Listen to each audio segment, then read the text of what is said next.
انتهت جولة الذهاب من مباريات البطولات الأفريقية، دوري أبطال أفريقيا والكونفدرالية.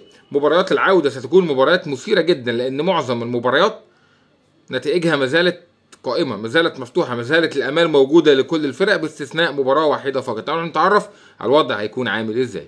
ورحنا لدوري الأبطال. صن داونز حط رجله في نصف النهائي، كسب استاد مالي 3-0 أداء ولعب ونتيجة.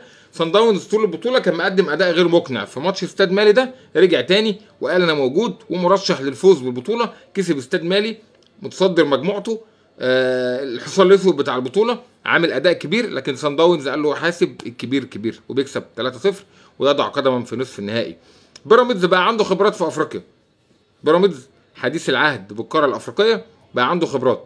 اتعادل مع الجيش الملكي 1-1 بعد ما كان مغلوب 1-0، بيعود في النتيجه وبيسهل من مهمته في ماتش العوده. بيراميدز اللعيبه بتلعب بدون ضغوط، بدون مشاكل، اللعيبه بتاخد فلوس كويسه، الدنيا كويسه، بيلعبوا في البطولات الافريقيه بشكل جيد، وهم حامل لقب دوري ابطال افريقيا. اعتقد مباراه العوده الخيارات فيها هتبقى بشكل افضل لبيراميدز ثم الجيش الملكي، رغم انه فريق كبير يقدر يعمل كل حاجه والكره فيها كل حاجه، ولكن بيراميدز ايضا احساسي الكبير انه وضع قدما في نصف النهائي والله اعلم.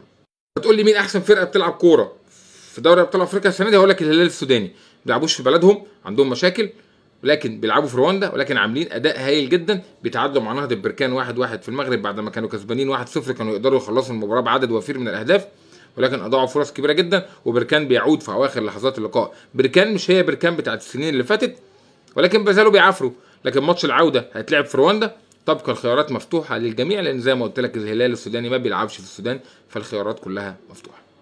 الترجي بيفوز على الاهلي 1-0 في مباراه كان فيها جمهور كبير وكانوا عاملين شكل حلو جدا. الاهلي حاول يكون الند بالند للترجي. الترجي زي ما قلت لك ما بيلعبش احسن كوره، يعني بالعكس احيانا بيلعب كوره عشوائيه بشكل كبير جدا، ولكن قدر يكسب بهدف من ركله الجزاء عن طريق محمد امين توجاي. ومباراه العوده هتكون مشتعله. ليه مباراه العوده مشتعله؟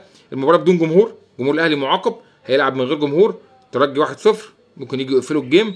المباراه مفتوحه على كل الاحتمالات. هنتفرج على ماتشات قويه جدا جدا. زي ما انتم عارفين صن داونز استاد مالي هيلاعب الكسبان من الاهلي والترجي، الجيش الملكي وبيراميدز هيلاعب الكسبان من الهلال السوداني ونهضه بركان. مباريات نصف النهائي هتكون قويه جدا جدا جدا. الكونفدراليه، الزمالك وتعادل جيد خارج الديار امام اوتوهو، ماتش صعب في وقت صيام وارهاق لعيبه الزمالك. الزمالك لعب ماتش يوم الاربعاء، لعب على طول يوم السبت، فالوضع كان صعب جدا، ولكن الزمالك بيعود بتعادل جيد. اتمنى اللعيبه تهدى. نتيجه 1-1 في افضليه للزمالك، ولكن لازم تركيز واصرار على الفوز في مباراه العوده. يكون ما يقرب من 45 ل 50 الف متفرج للزمالك ان شاء الله، يكون في العيد وربنا يكرم ويوفق الزمالك ان شاء الله. مصر للاسف بيتعادل مع شباب بلوزداد هنا في مصر 1-1، كان كسبان 1-0. شباب بلوزداد بيعود مره اخرى في النتيجه. ماتش هيبقى صعب، ماتش العوده على المصري ايضا، ولكن المصري لعيبه كبيره وان شاء الله يقدروا يعملوا حاجه، وشباب بلوزداد من الفرق الكبيره عندها جمهور قوي. خلينا نشوف ايه اللي هيحصل. الناحيه الثانيه منياما بيفوز على اتحاد العاصمه الجزائري 2-1. مباراه يعني نتيجه مش احسن حاجه برضو لاتحاد العاصمه، لكن اتحاد العاصمه يقدر في ملعبه وسط جمهوره ان هو يعود بالنتيجه بكل سهوله في المباراه عشان يولع الدنيا. والوداد المغربي بيتعادل مع المغرب الفاسي 1-1. مباراه في المغرب، لكن هي مباراه المغرب الفاسي. مباراه العوده مباراه الوداد، واعتقد الوداد يقدر يحقق نتيجه ايجابيه، وكوره فيها كل حاجه. نتائج الكونفدراليه متقاربه بشكل كبير، ما تقدرش تقول ان في فريق حط رجله في نصف النهائي حتى الان.